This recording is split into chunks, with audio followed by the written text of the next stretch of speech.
akong espiritu pagkahon sa atong labong kagagahon, sa atong mahal na patron, mga mahal na posisyon, namang nahatag na itong nagkapaglaw na paglaon,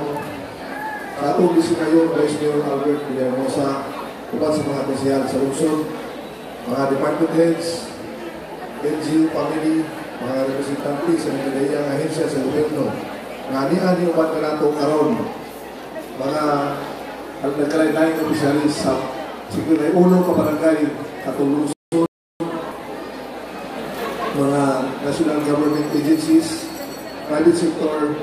religious sector, CSOs, walang adlaw kanatong tanan.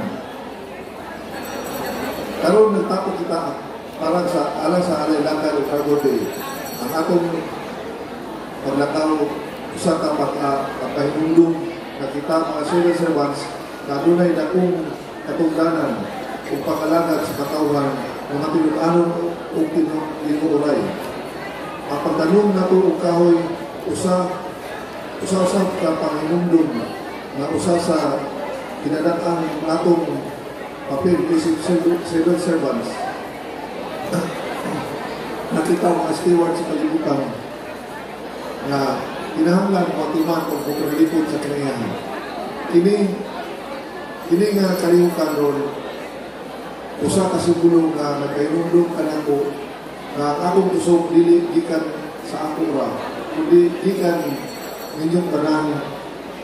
ang akong kalig-on kalampusan isip amahan sa lungsod gikan yun pag-uban sa pagkikaminaw ninyo sama sa usa ka panahiusa nga lakaw sa ugsama sa lasang nga nagbarog tungod sa daghang kahoy, mas likod kita akong mga pinabangay. Usa, karon atong ihalad ang atong mga lakang alang sa serbisyo publiko o sa atong mga kamot alang sa kinabuhi sa kalibutan, labota sa uban paglaon ug tanong pa uban nga mahal sa atong kalibutan o sa isang katawo. Daghang salamat o padayon ka sa pagtinabangay para sa Hinumos o para sa atong pinayahan. Daghang salamat o karang ka Hinumos mo.